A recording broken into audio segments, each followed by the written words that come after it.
This evening, it pleases me very much that Anri Sala is with us. I'll give my usual 2-minute introduction and then you can hear him.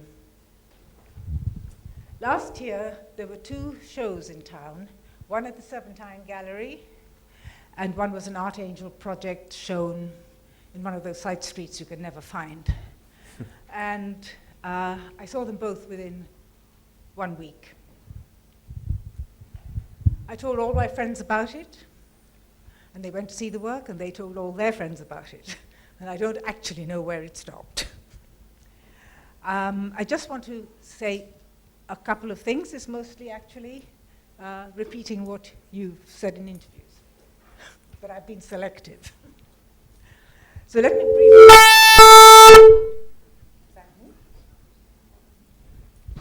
let me briefly describe 2 works from the Serpentine show. One of the videos uses a barrel organ score.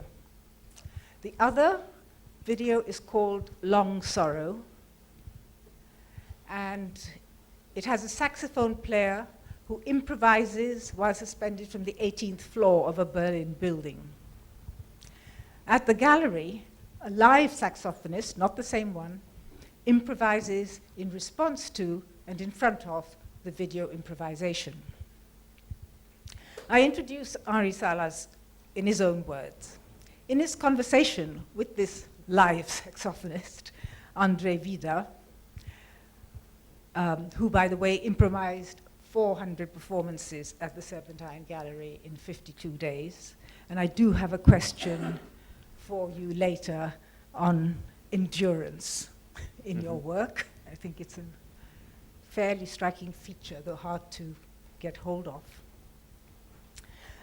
So in the conversation with the live saxophone player from the Serpentine Gallery, Ari speaks of 2 kinds of openings in the exhibition.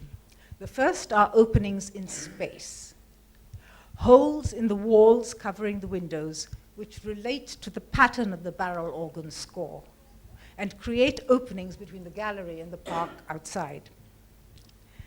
The exhibition breathes in and out, he says, and sounds pass in both directions. In fact, the saxophonist will first place his bell into one of these holes and play to the outside. The second openings are holes in time. The difference between the improvisations, which are a response to Jamil Moondog's filmed improvisations, produces a different kind of hole in the exhibition. It is crucial that the exhibition is not fixed, that its boundaries fluctuate, that its very content might undergo transformation. Andre asks the question whether the filmed improvisation could stop being an inspiration and become a prison. I thought that was quite a courageous idea to put forward myself. Okay, I would love to speak at length about the other work I saw, 1,395 Days Without Red, which was shot in Sarajevo. But I deferred to its maker, and I confine myself to saying that in its interplay of light and sound, it is in a category of its own. Okay, 1 second of biography.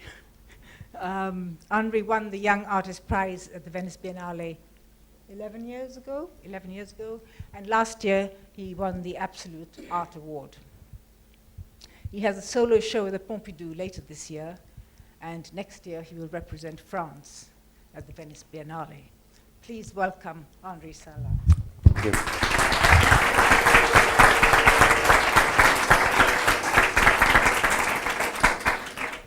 Thank you all for coming. My idea today is to start with one of my earliest work and to pick it from there and go in the direction of how I started with an interest for language, which is the case in Intervista. Can you hear me well, or because yeah? And from there, what is it in the language and in this questioning of the language, and which made me more defer and work in the direction of the sound and music. So no longer the breath becoming words, but more the breath becoming sound and music. as I go along.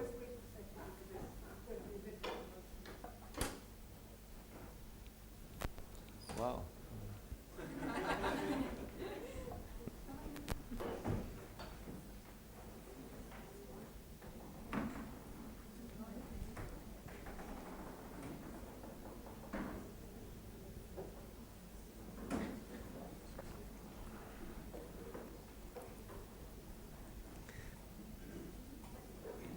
It's good, it answers my enigma about the screen in the corner.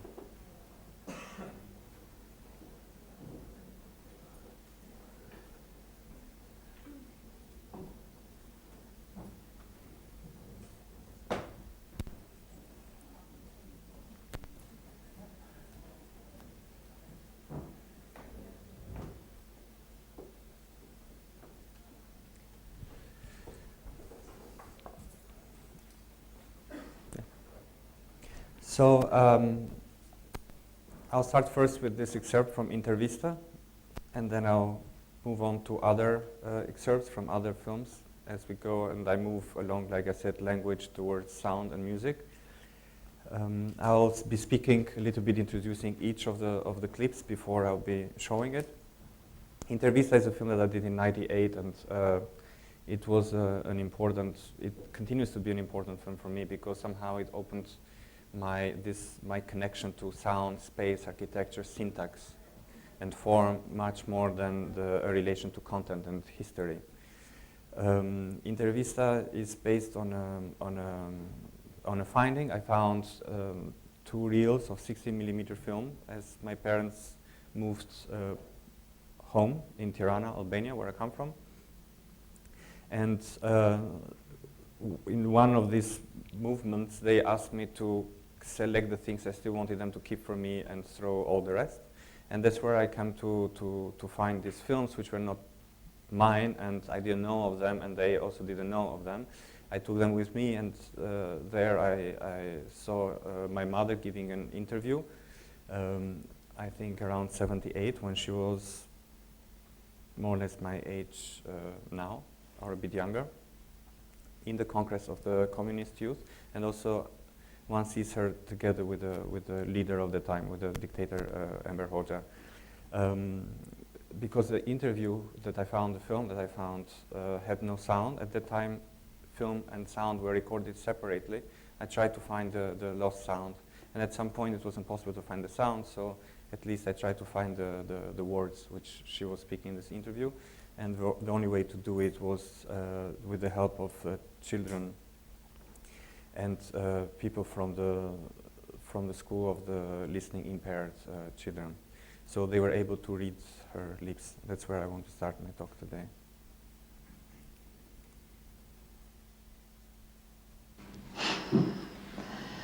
Wow, que surpresa!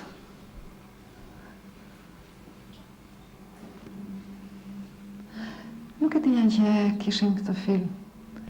Kjo është historia, fillimi i historisë së ngritjes time në përgjegjësi.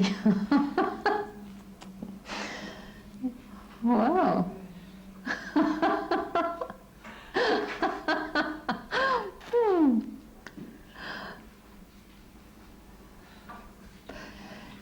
Në po mirë, desha të bëja surprizë apo qa?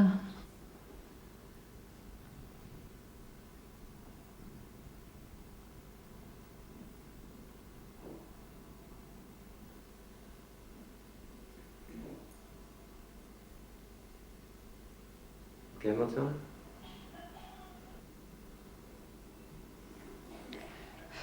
Nuk më duket.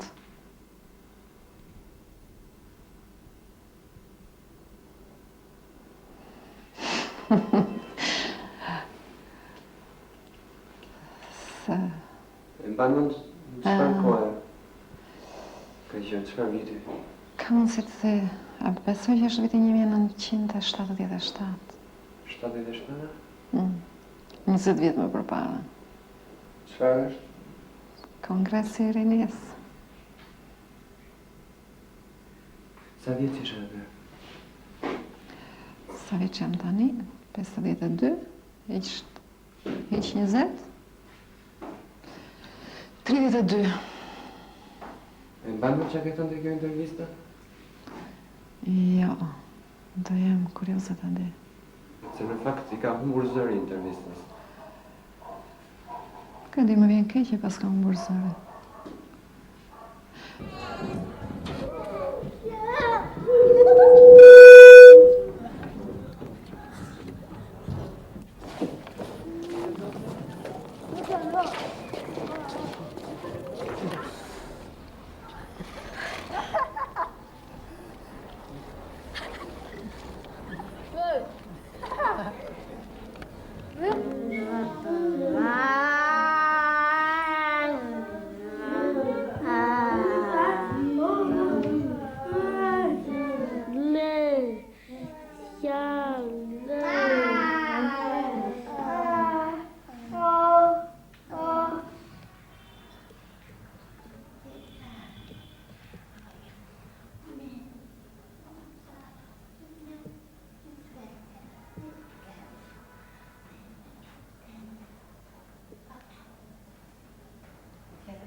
Po nuk mundet, se është absurde. Jo, nuk është e vërtet.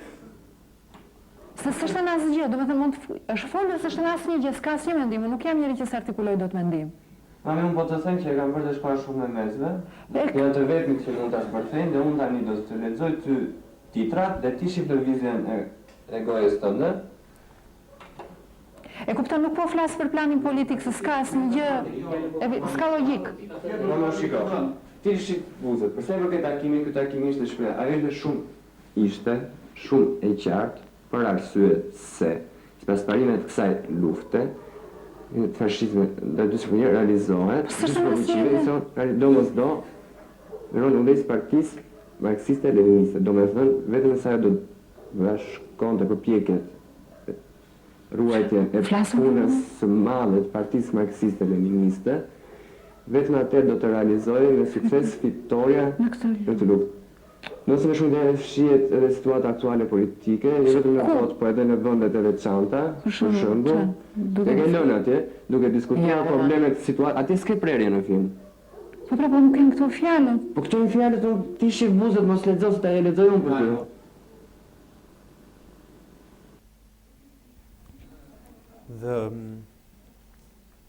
The film continues and becomes a conversation about beyond the past, about what has changed in the meantime, in this period of transition. But I choose to show this part because what was very interesting and became very important later in my work is the fact that she does not question what she politically said, but she questions the fact that she articulated it as such.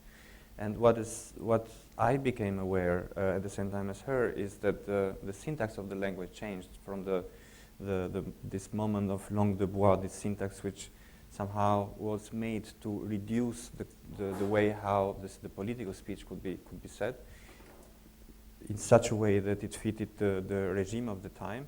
And it's as if the syntax of the language broke and was not able to, in full fluidity, to adapt to the changes in the transition time. Therefore, 20 and something years later, she is very surprised to see that she sounds like someone who was not articulated, although she was articulated in the same way as she was in the present. And that's where it was, in a way, I chose to show this, to start with this work, because a lot of my talk and my work is a lot about this tension between the syntax and the content, whether it's about sound, music, architecture, or language. So this is the first work which, in a way, questions language, and in a way, there's been so much work that I've done since working with language or using language as something that, as a purveyor of narrative. Another film that I did a few years later, which I want to show today, it's Lakat. It's based on a word from Wolof, which is the most spoken language in Senegal. And Lakat in Wolof means the one who speaks a different language from the place where he is. And they also have another link between this and the other film is that also they have a word for gibberish, which is for things the way how they're spoken do not make sense, and very often is things which are spoken in a language which is a minority language. In what was interesting for me in working with Lakat was the film is, I filmed three children who are being asked by an adult to repeat after him a number of words that I had chosen together with him.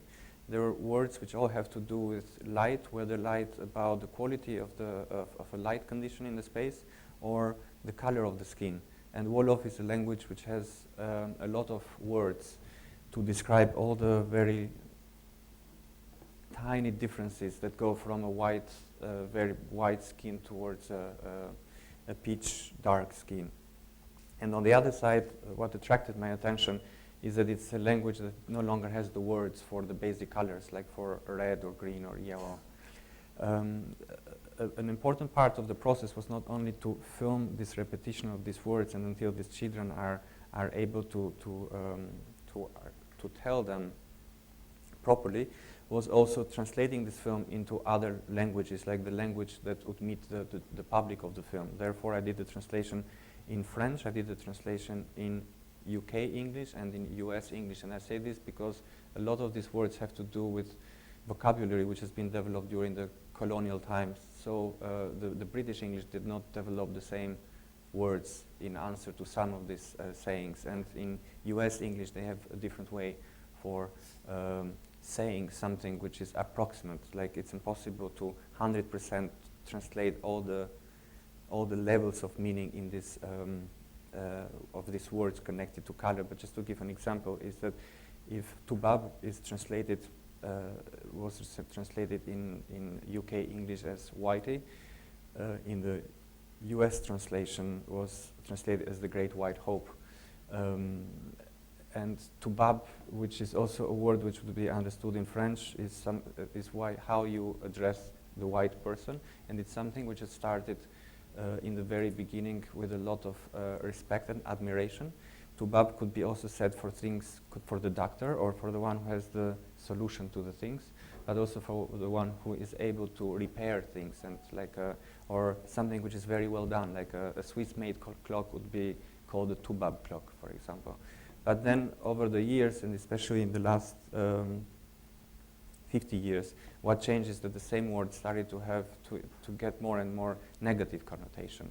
So that's why the Great White Hope, somehow it's an expression in American, which I don't know, most probably it's unknown to the people here, and it's a meaning which came in the beginning of the century when the first world championship of box became a black person.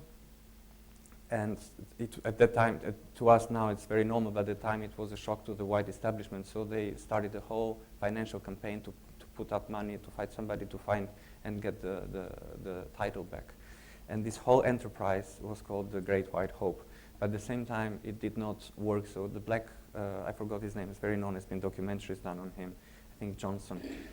He kept his title, he won again the thing. So the idea of this promise is also mixed with the feeling of a failure, something which translates the idea of the tubab back, but in a way that Whitey does not do. But there is, we could not find a closer translation to the idea of the white combined with the idea of the failure. I'll go. One feature in this, or one quality in Lacat is that there is a repetition of the voices. So at some point one can deal with the content of it, but one can also choose just to deal with how the voices sound and the musicality of the language, and take it from like swap background and foreground, like approach it not from the side of the content, but approach it from the side of how it sounds, and take a distance from what it means.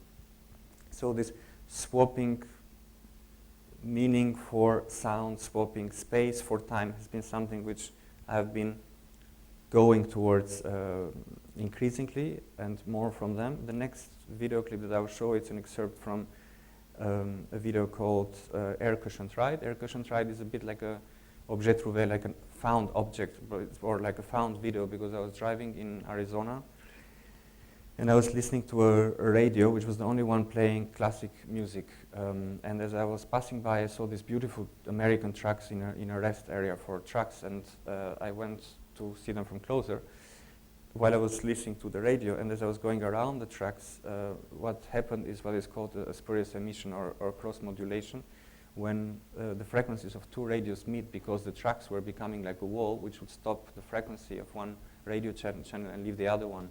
So depending on where I was around the tracks, it would swap from Baroque music into country music.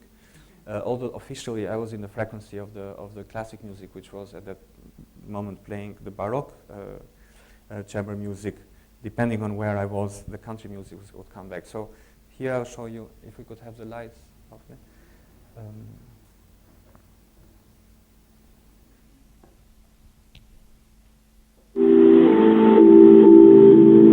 It's 1:39. You're listening to KNAU, Arizona Public Radio. Support for KNAU comes from Coconino County Corporation, announcing the annual Coconino County Fair, September 1st through the 4th, featuring the fishing pond stocked with trout. Fish will be iced for take home or donate to a local food bank.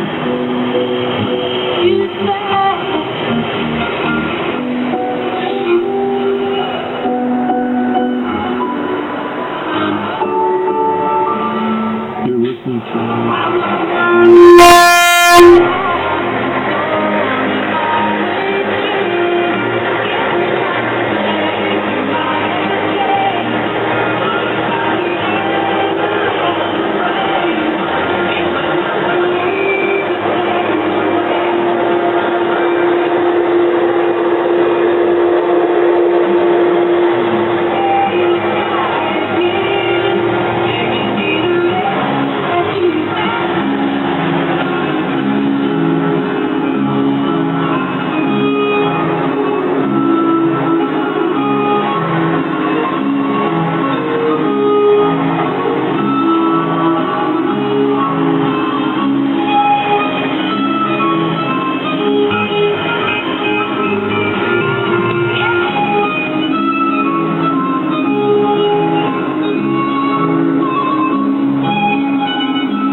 After doing this video, I spoke to a musician who's a conductor as well, and asked him if he could transcribe the soundtrack of this video back into a partition, into notes, which he did.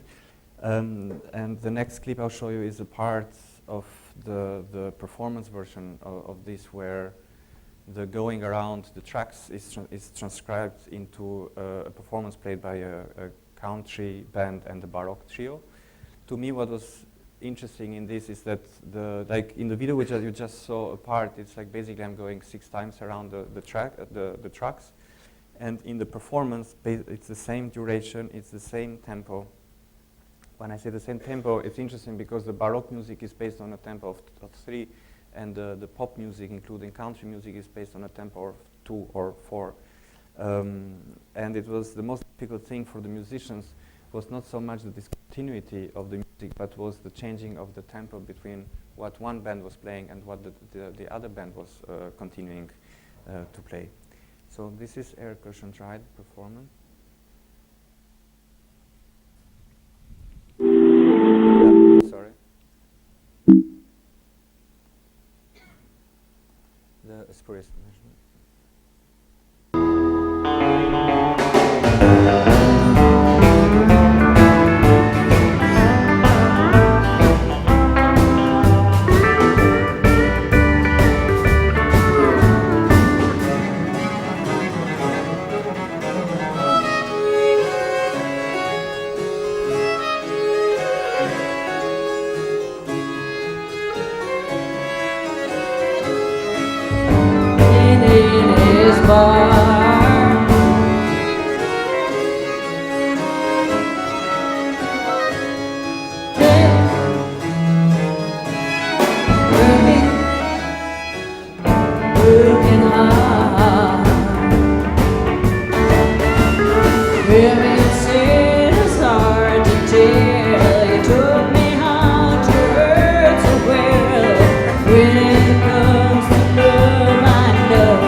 In the process, I became interested in how something which is so space-bound in a way, in the sense that if I was to stop the car, I would be either listening to country or to the country music. So what in the space was more a relation of being east of the tracks or west of the tracks became in the partition, in the score, a matter of time only, of something which is before, now, or after in the following of the partition. The next excerpt I will show is from Long Sorrow that Parveen mentioned, where which was shot very high on a building called Lange Jammer, translated in English as a Long Sorrow, in the West Berlin. And I invited Cemil Mundok, the free jazz musician from New York, to improvise while he is suspended in the window at the very end of this building. And it's called, what attracted me also, beside the other qualities of the place and the window and the view from there, it's also the Lange Jammer. It's called Lange, also in connection to the fact that it's a long building, therefore a long sorrow, not because it took a long time for that sorrow to be there. And it's the longest building, I believe, in at least in Germany, because it's close to 2 kilometers long, like 1.8 kilometers long.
I've been increasingly interested in the way how this special bond between space and architecture and sound and music, and how to film architecture, but not so much to film architecture like representing it, but more to film it via the influence it has on sound and on events which are based on sound and music.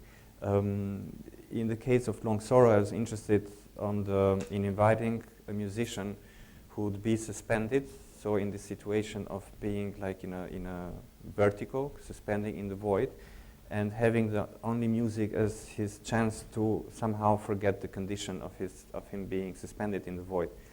And therefore, it includes his condition, the height, the architecture, in the way how he deals with the music, in a way that it wouldn't be possible with another instrument, or it wouldn't be possible with the music which is already scored and which is just to be played, as the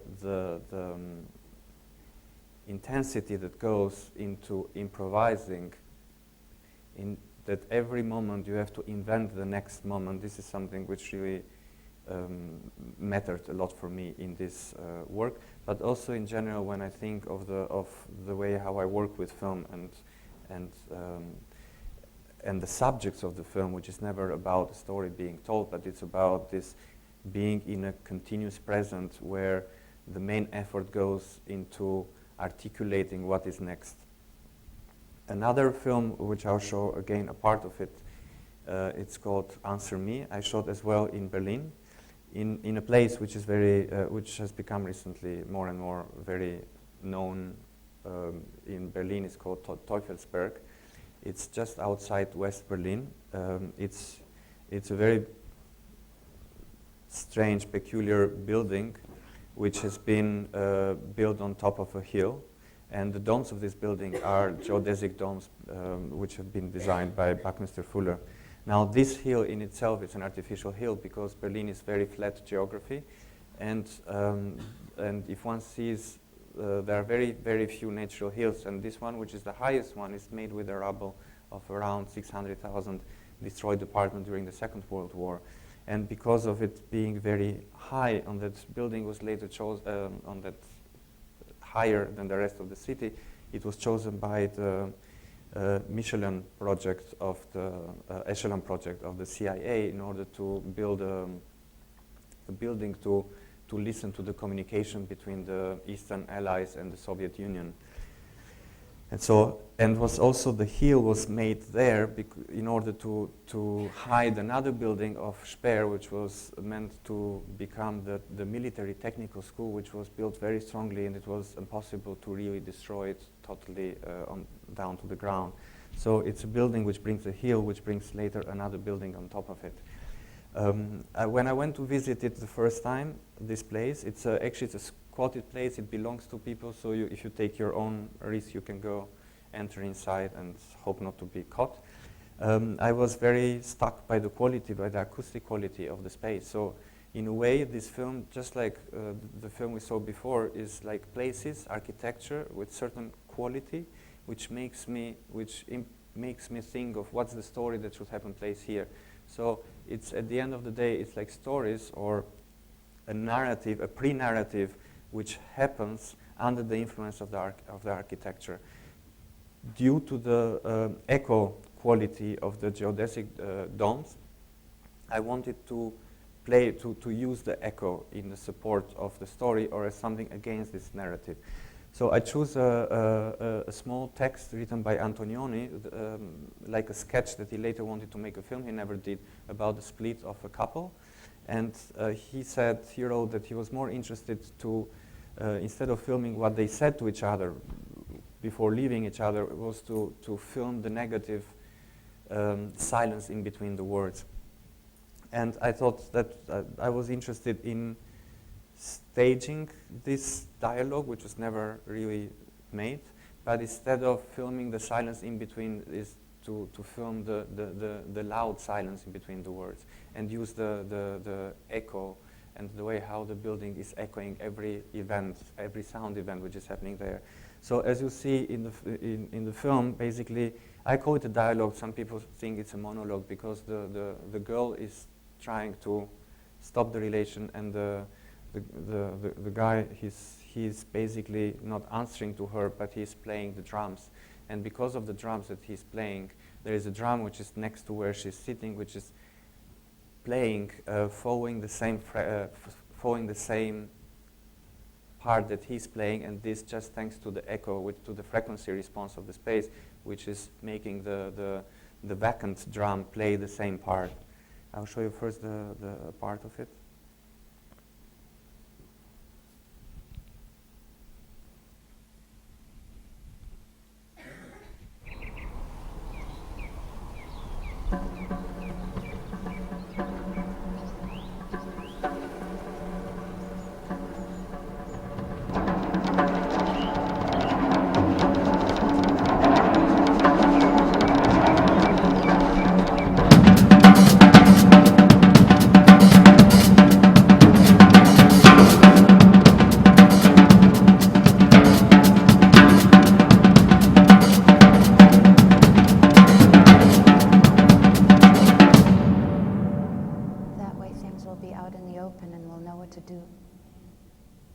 Isn't that so? Answer me.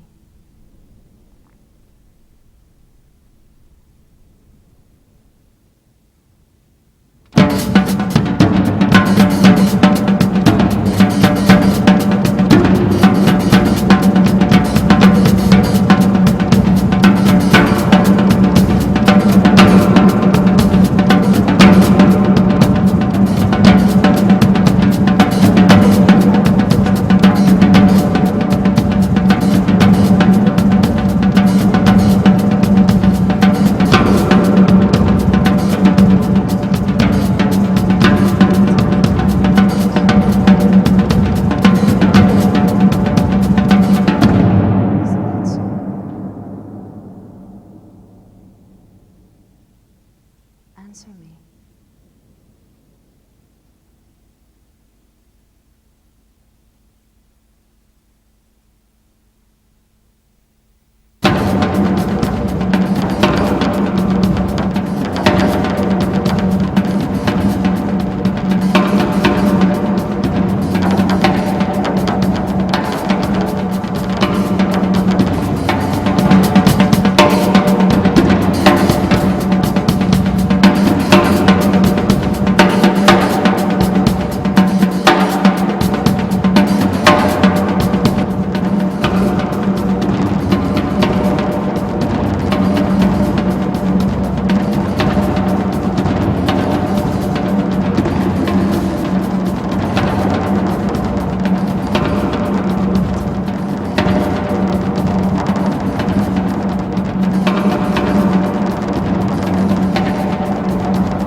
Now, when we, in a way, there are two scenarios in this film. There is the words written by Antonioni, but there is also his, like the response of the guy. It's also the partition, the score of the music.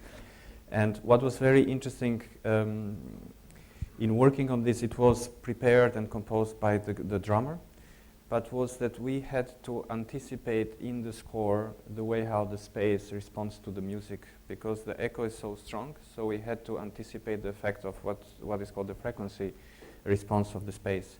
So it wasn't just about writing the music but it's also as it should be played, but about somehow writing the music as it would be heard at the end.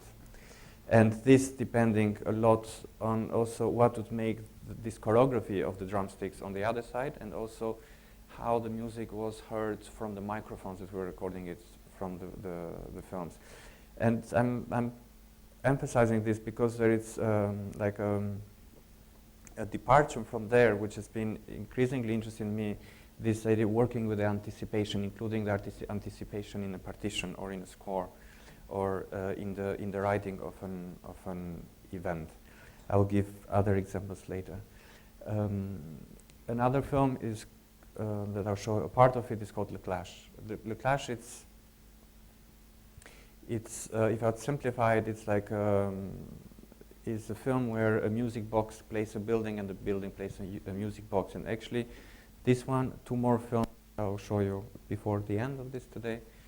And also Long Sorrow and the Answer Me Just So. It's a bit like as if the films are instruments for me. Like if I would simplify it, it's like the drum film, the saxophone film, what we see is the music box and film, the organ film, the bassoon film. And in a way they are what would be a next possibility to, but maybe this would be in the questions and answers, is this idea of how to combine these instruments into the idea of an exhibition, or how one combines instruments in the idea of a symphony. Le Clash, the building that you see in The Clash, it's a building which has been disaffected. Was a very known and influential venue for punk music and rock music in France in the 70s, 80s, and then it was closed down because of asbestos. It was cleaned but never reopened for different reasons. The sound that you hear in the film, it's what we hear coming not only from the instruments but also the building. Like I put inside the buildings very strong loudspeakers which via an antenna were connected to a microphone which was inside the instrument of the two characters, I would say, inside the music box and inside the barrel organ. So it was like an uneven stereo which was simultaneously heard coming from the source instrument but also coming from the source of the big sound, which was the reverberation of the sound inside the building.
like the two scores, I mean the music box and also the score, the partition for the barrel organ were produced or written for this film because they do not exist for Should I Stay or Should I Go of The Clash. And I wanted to choose a punk song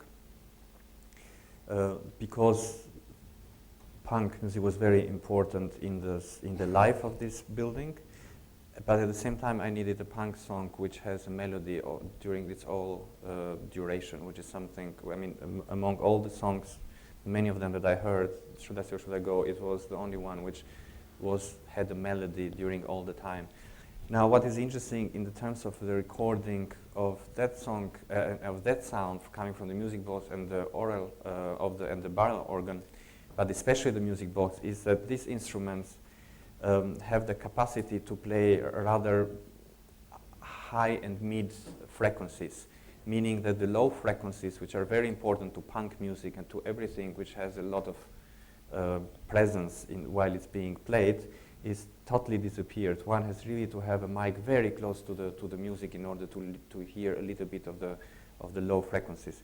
So what was important and also interesting to me was to choose at the same time a song that will have, by the way it's played, by the instruments which are chosen to play it, loses its low frequencies, but because these high and mid frequencies which still remain in the instruments, because they are played back by the building, they will find new low frequencies in the building.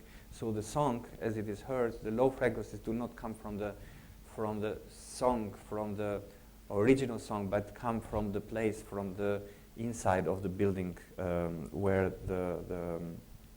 which is simultaneously playing the barrel organ and the music box. The next short clip I will show is Tlatelolco Clash, which is a bit like a continuation of this film. It was, I filmed it in Mexico, just like this film, but I won't have time to describe it. Both have a predecessor, which is a performance. So they both exist as a performance before I used the same infrastructure, but constructed it differently, the idea of the narrative, to make the films based on these performances. So Tlatelolco Clash was I shot it in the site of Tlatelolco, which is very important in Mexico City because that's where the Aztecs lost towards against the Spanish, which in a way it's a bit the birth of the Mexican nation as we know it today. And this is also where in '68 more than 300 students were killed by police and the army just a week before the Olympic Games there. So it's a place which somehow has scarred the Mexican nation. Another thing which is important in this place is that there are different parts of architecture. You see the ruins of Aztec buildings. From these ruins, you won't see in this part, but taking the stones from the Aztec buildings, a Catholic Spanish church was built next to it, and then they are all surrounded by this modern architecture of Pani. And some of the existing buildings which were built, they were destroyed by the infamous earthquake in Mexico City.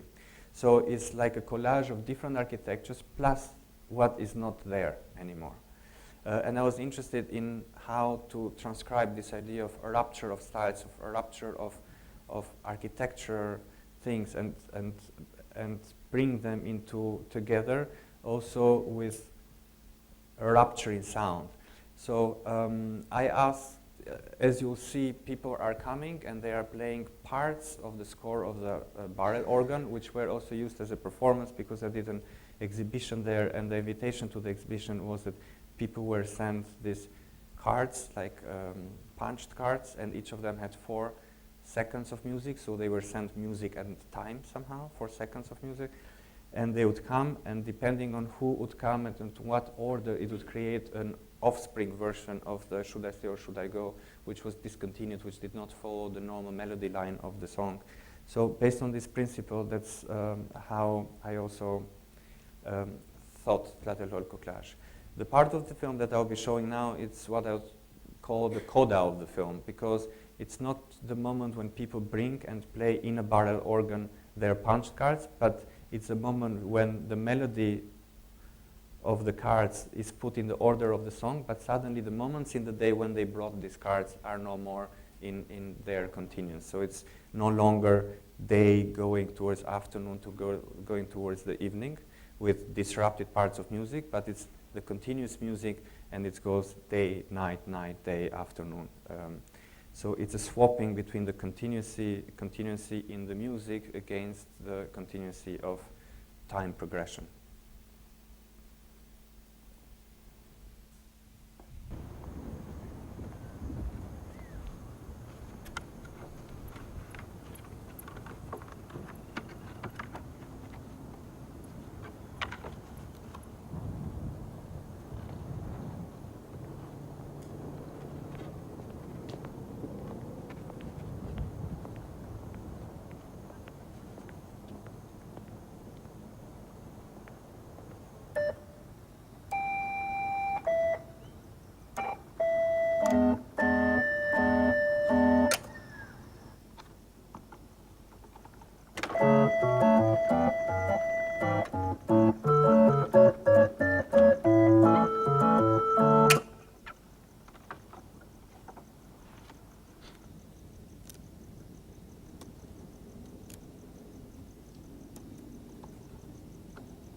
Like I said, this is what I call the coda of the film. Like in the rest of the film, which precedes this part, we see all these people coming and playing their body, but also playing those notes. And the coda part is the moment when the whole day is compressed, but not in its continuity in the time of the song.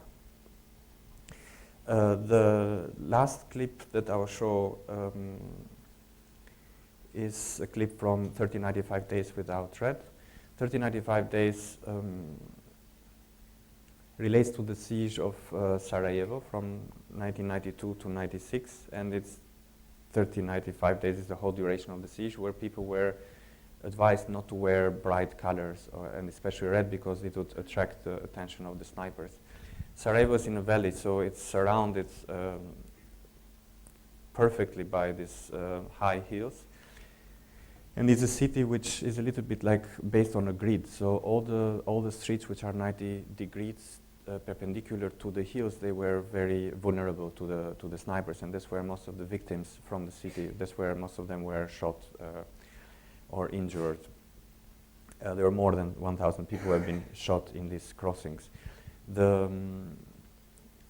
film, which is, it takes a lot of time, and so I'll reduce the introduction to this film, but it's this film, this part, which is my film, comes from a project I've done together with another artist, Šejla Kamerić, and she did her own film out of this. And of course, it's besides this, is also a collaboration with a musician and composer, because it took like a writing of the music, which was a rewriting of the Tchaikovsky's Sixth Symphony Pathétique, which we'll hear a part of it in the film. Basically, the whole film is one movement through the city, through the architecture, through all the mainly 11 most dangerous crossings which were in the center of the city, but at the same time going through the first movement of the Pathétique.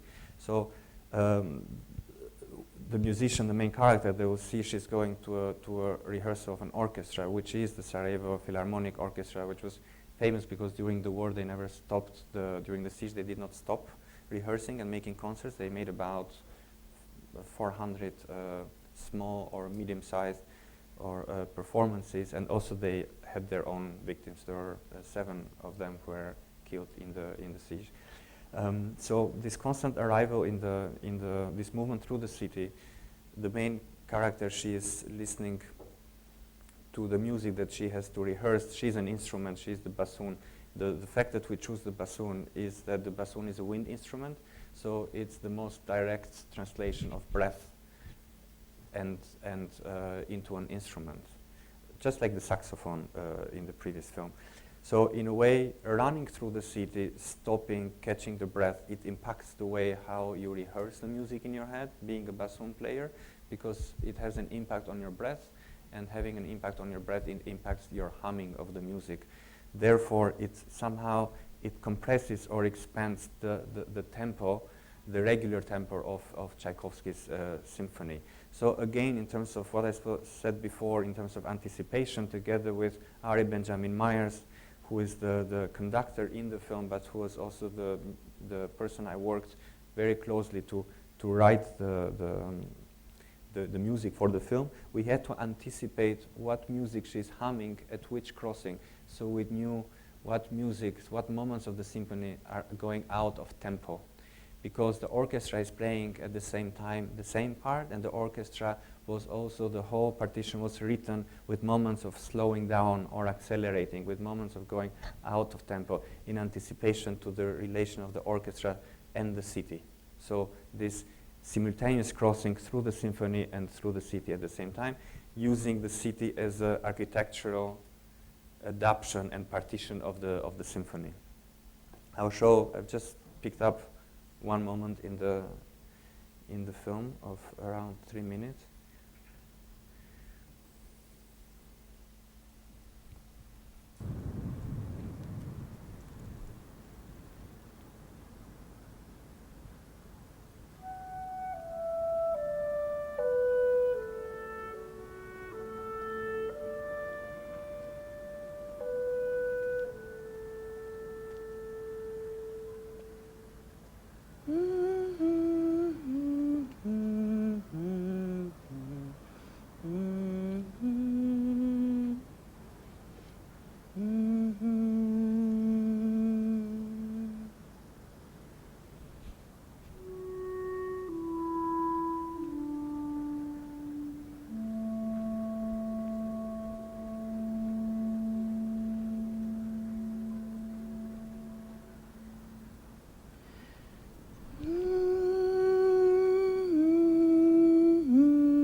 This section again.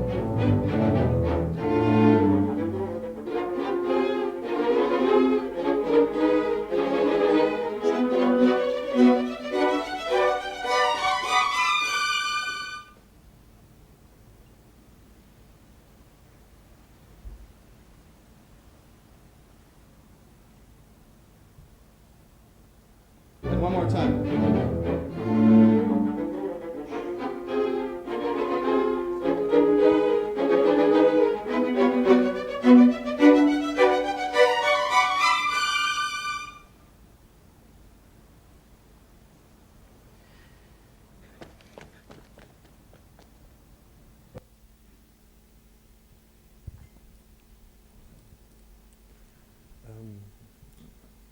There are two elements.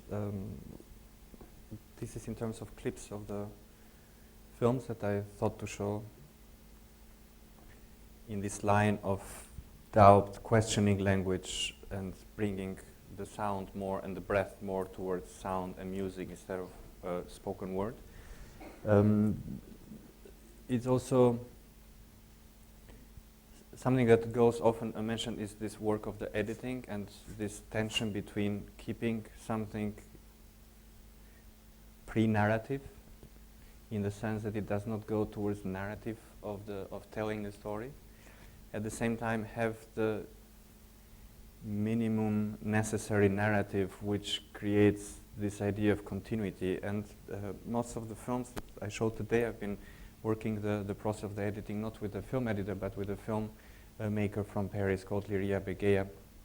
And there is this productive tension, I think, between where to keep this at the edge of not becoming too much of a narrative in the concept, and also the concept not being stripped bare of completely of its narratives. I think one thing which repeats often in the work, I guess, I don't know how much it becomes obvious, is the idea of the gesture and how the gestures remember things, how the body remembers something, somehow in a way better than the way how memory or how we would speak of remembering something. For example, in this, we didn't see the film, only saw a short part, but in Sarajevo, it's about how the bodies remember the siege and all the gestures that people developed in the crossings. How somehow the catching of the breath becomes a gesture. But every time, very often is a gesture that concludes towards music, whether it's breath, whether it's mechanical movement, whether it's the gesture of the drum. That there is this narratives built on gestures and not on language. There is something which was in both the barrel organ and the film Tlatelolco Clash and Le Clash, which is slightly different from the film that we just saw now, the part we just saw, or from the ones that we saw before. It's the idea of the mechanical movement. The mechanical movement, in a way, it's mechanical, so you cannot, it's like not being able to go out of a partition. It's not like the other instruments that you can always draw from a partition which is given to you. Mechanical movement of a mechanical instrument, you cannot go out of it. But the only thing which goes out of it is the tempo. And not only it goes out of it, but suddenly it emphasizes tempo in a way which makes it much more essential than in other instruments, because we would see it in the last part of Tlatelolco Clash, basically because the song at the end is made from the bits of movements of everybody. what changes is obviously it cannot be the melody, the score of the song, such as it was written for barrel organ, but it's the tempo when it changes hands through the people. I think I could only, while we start this second part with questions, I welcome your questions. I will just show a piece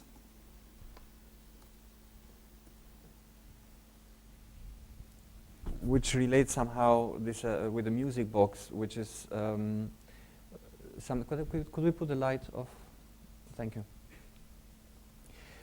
I applied the music box playing, should I say, or should I go, to windows in different places. And like I said before, when it's played in a window, the glass has this quality to reverberate a lot the sound. So it no longer brings the low frequencies of the song itself, but it fishes for new frequencies, new low frequencies in the place where it's installed. And also this idea of playing architecture, like the music box playing a window. Here it's not playing the building, but it's playing the window. And this is a window in Mexico City, in a building built by Gorman, which is the university's library. We see in the background a piece of Siqueiros in the next building. This is in a home built by Corbusier in Paris. That's a view from inside, and that's a view from outside. And this is in the pavilion in the Ibirapuera Park, built by Niemeyer. Because each window is designed differently, has a different shape, has a different depth of the glass, and it was designed on these different dimensions because of the buildings, because of the architects, and because it also becomes somehow like an instrument. The sound in each of them sounds different because what amplifies the sound is the surface of the glass as well. So choosing the window, which comes with its own dimensions, in a way is like retuning the song to a new instrument. I think we can, that's what I anticipated. Now we can improvise. There are some things I...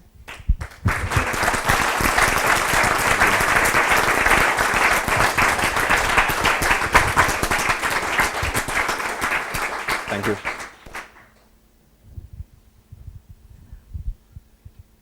Could I say something? Please. Of course, you have very little time, so when you show 1,395 Days of Red, you emphasize a certain aspect of it. And of course, you've been talking mostly about sound. I think you do some very interesting things with light, and I think that that's very true of this Sarajevo film. I think that's also connected to what you call narrative. And I just wondered if you could say something about, well, sorry, it's very complicated when there's a whole film. It seemed to me that, all right, let me start again.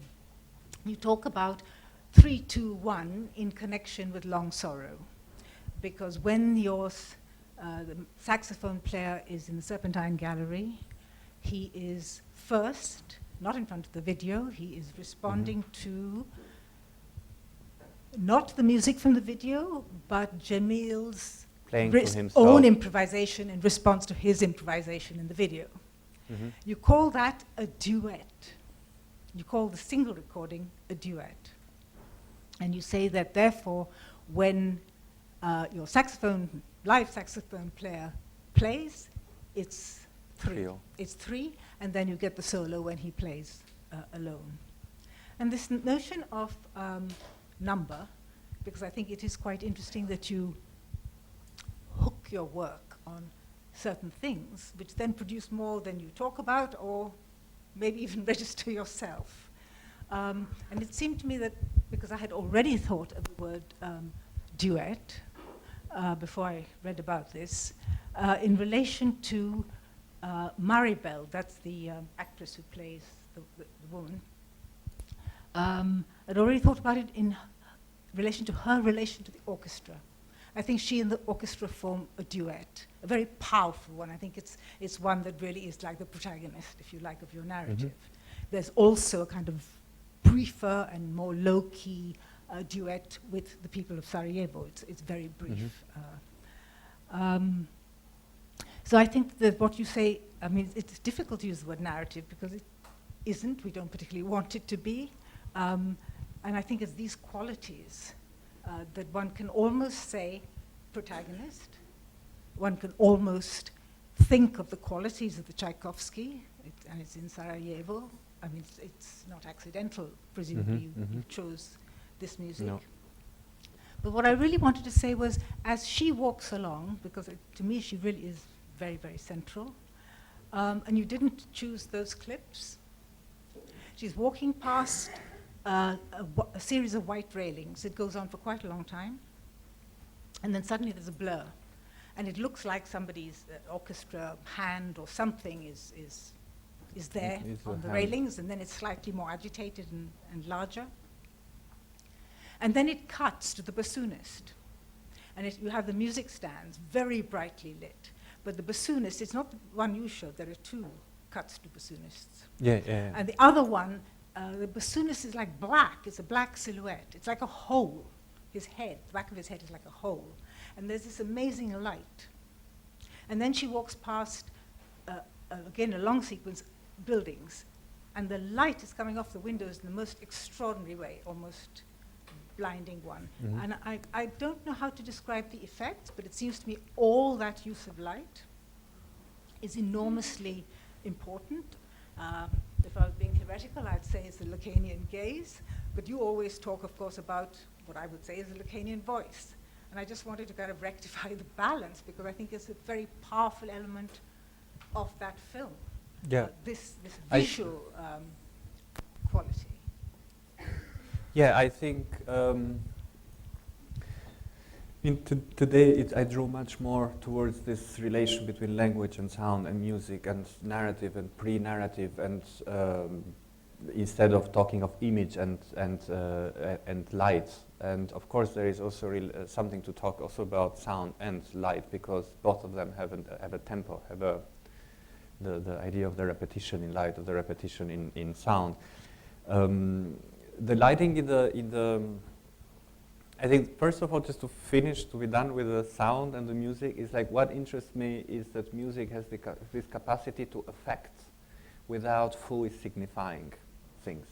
And this is where I try to keep it. That's why I said there is this tension between, there is of course narrative. In the Sarajevo film there is even more narrative, but it does not yet signify. It still remains in a narrative based on the gravity that music can generate, not language can generate. In the lighting, outside there is the outdoor and the indoor parts in the Sarajevo film. The outside, first of all, we were shooting. We had a given time of shooting, so we could not. We were prepared to a discontinuity of weather, lighting, etc. But we had this. Whenever we helped with the light, the idea was to be consequent of the fact where the hills, on which side are the hills, because light would give an idea of coordinates as much as architecture itself.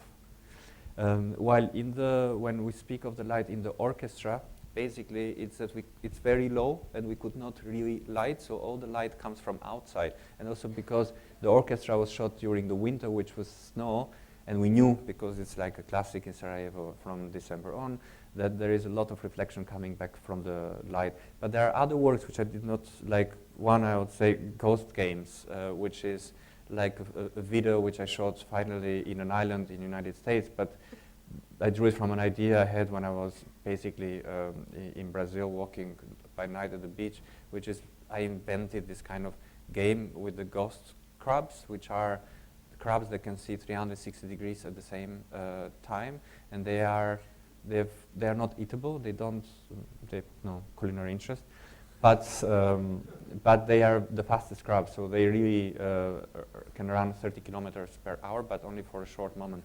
So I did this thing of like playing football with the crabs, where both players would have each of them a flashlight, and because the crab can see 360 degrees at the same time, the crab can see both flashlights at the same time. So you have to develop a technique to push the crab towards the other.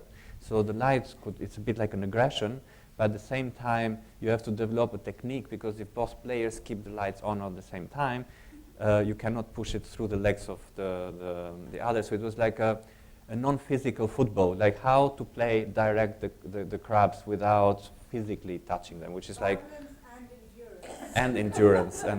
But it was, I mean, maybe this is going a bit off from your question, but this was also done knowing the nature of the crab. Like I worked very closely with a very known professor of the marine studies in the Duke University, so I know precisely, we knew how long can a crab run without stopping.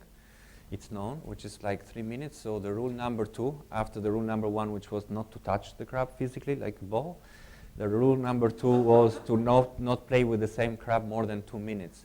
So the stress on the crab is never, the crab can always respond to stress in an active way, in a way to do it with other animals who feed on that crab. So it was like a workable stress in that sense. So these are like all these parameters in the nature of the crab and in the nature of the thing, which are interesting because they come to formulate the rules of the game. But this is just one example of the idea of the light on the... I think we should give the audience a chance to ask questions. Is there another mic somewhere?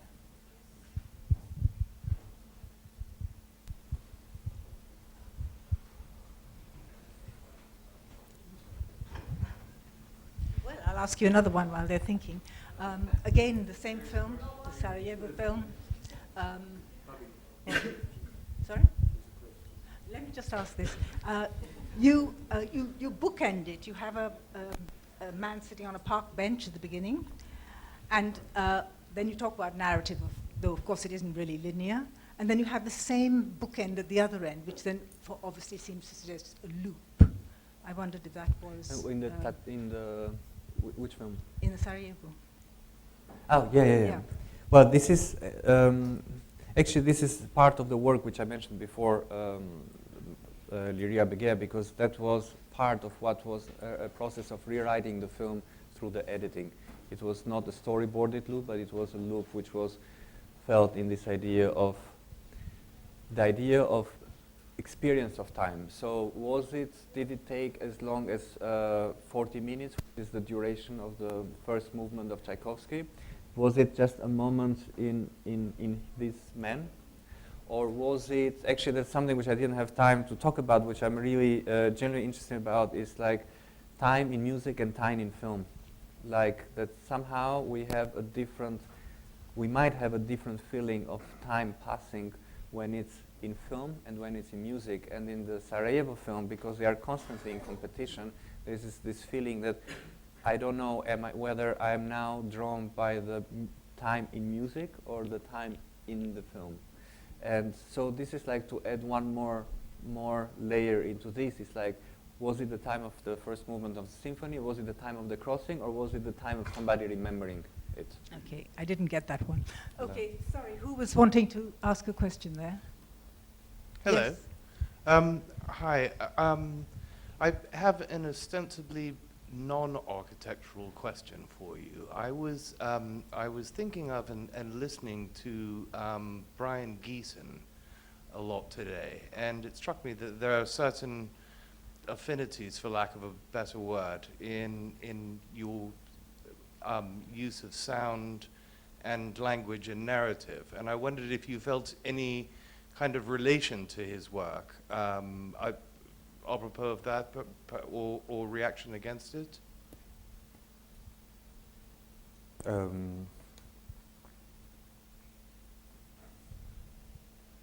This would be a very short answer. No. Okay, fair enough. Yes, there's another person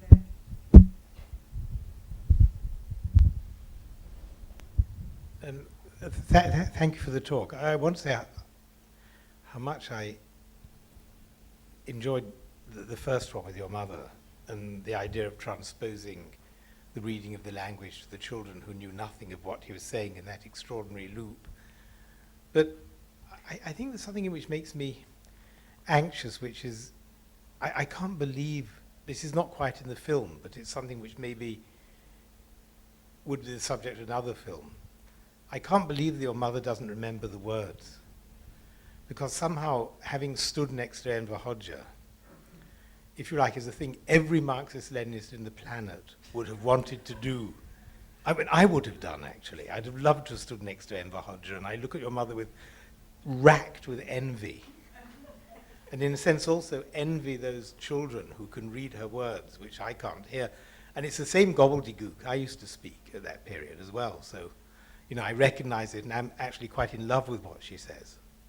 So I think in a way there's a kind of very complex thing there about whether or not you can guarantee the affect, which obviously you can't, in that relation between the silent and the heard, and the seen silence which is translated into text of the children. And now I just want to say, I have no more to say about it than that, but I just found it a very complex moment which plays off, if you like, my personal history against what you're trying to do with the work of art. And I find that interesting, that's all. It's a sign of hope, if anything, that we can miss so completely. Maybe there is something I can tell about it. Well, I think she generally didn't remember, most probably because she was not interviewed by Enver Hoxha. Otherwise, how could she forget? But I think she was interviewed by a very generic journalist who would be the one who would make the interviews of this news. It was not an interview. I found this 2 reels of a film, but does not mean that the interview was taken just after the Congress. Actually, it was taken after she was coming back from a trip outside the country as part of this communist youth movement. And also in the film, which we didn't see that part today, I interviewed the person who asked her, who did the interviewer, and he said that he didn't remember, but he could more or less tell me more or less what he would have asked, because the questions were known, just like the answers were known as well, because people could not really move outside this highway of one single possible answer to the familiar question. But did she remember precisely what she said? I think she didn't, and I totally believe it, because What I would say in a way is the way in your later work, in the sense that notion of an echo, the deaf echo, is something which you work through the rest of the work. I do, yeah. Despite her forgetting it. Yeah, no, absolutely. But that's why it's interesting. I mean, I thank you for putting it in this perspective, because that's what I said. In a way, it's a film which keeps on having repercussions into me, because of not so much about the ideology, what she said, does she still believe in that, etc., which are interesting parts and were in this film, but because of this moment of the failure of the syntax. You know, that which after, I mean, if I'd improvise now, I'd say it's this kind of seeing the silence, which is able maybe in Answer Me, this idea to create a choreography out of non-action, which is like how a drum plays to the other drum, like things who go through this rupture where you do not see the full process in a way, or parts of the process are withdrawn. In the same way that such as parts of the syntax which was permitting the content of that time, of that ideology, of that society, was withdrawn since, and suddenly makes an articulated woman sound so not articulated. So that's why I choose to start with this film, because her anger is not at all about me revealing something she said, because I also knew in a way, I didn't know what precisely she said, but everybody knew what one could say at the time. But it was the anger and the surprise to how much the syntax might have changed to make her sound so not articulated 20 years later. And this is something that people, I mean, which is totally understandable, that we tend to forget this part and be much more taken by the content, by what she says. She's not standing anymore up to what she said at the time, which is not true.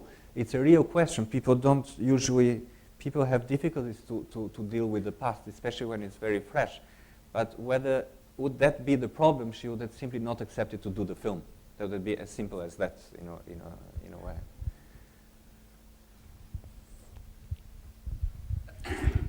Sorry, I don't want to kind of prolong this topic too much, but I just did want to kind of say something after kind of Adrian's intervention, which is, it seems to me that the problem in a sense, is not whether she remembers or doesn't remember. In a sense, she can't remember because the discourse which supported what she said, the discourse that articulated what she said, doesn't exist any longer. It's not amnesia in the way that historians talk about it. It's actually, how do you remember the part you spoke in a language which no longer, in some sense, exists? What does exist, I mean, someone like Slavoj Žižek would be a good example, is like all the internal party jokes, which still have a mode of articulation. So for him, you know, basically socialism is all the jokes against socialism that were told during socialism, which is a sort of fashionable view of socialism. That's very true. In a way, one can, at least I can tell with the Albanian, and is that during what we call this never-ending transition time, I think we have, I mean, the people, the countries produced far less jokes than were produced during those 45 years, because it was it's like the pressure reliever. It was relieved through the jokes. Something which is not necessary anymore, and so it's a crisis with the jokes. Last question? Is there a last question? Can I just ask a question about the clash song that you use in the Serpentine show? Because in some ways it struck me as somehow interesting in relation to your mother kind of not knowing what she remembers or not knowing what she knows from that time. And there you have this song that is the kind of song that everybody knows without knowing that they know it. And there's something very melancholic about the way it plays. And it does draw back to a sort of lost time in another kind of way. But on the other hand, everybody kind of knows it. It seems slightly like the opposite end of the spectrum from, you know, your mother being unable to remember. And I just wondered whether you could say something about how you'd use that song and why. Yeah, I said before that I used that song because it's the only punk song that I found which had a melody during the whole time. So basically, would you take another punk song, sometimes there is a melody in the riff or in another part, it would be like playing and then waiting until the melody appears again in the song. And this is a song which carries the melody, even if you take away the shouts, the low frequencies, the lyrics, the vocals, it still carries it, which is not the case with the majority of the punk songs. But there is something which I didn't say before, which is, I think, a part of the answer to your question is why I choose the music box and the barrel organ. And to me it was interesting, this idea of shift in perception, how the same song played in two distinct instruments. It's like two ways of remembering the song. But at the same time there is this shift in perception, because when you think of the punk and we think of the 80s, or I mean at that time I didn't know of it, but we can say that it comes from that time.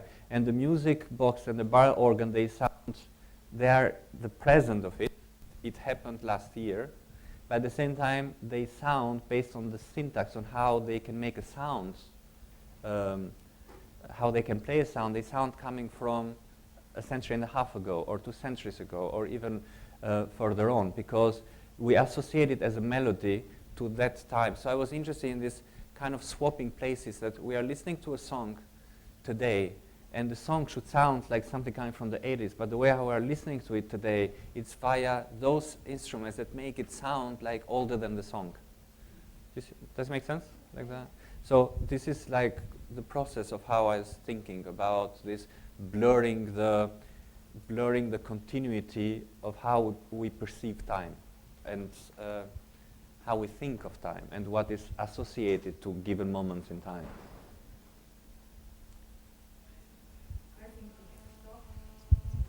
I'll Yeah, no, thank you. Yeah, I just wanted to end with a little.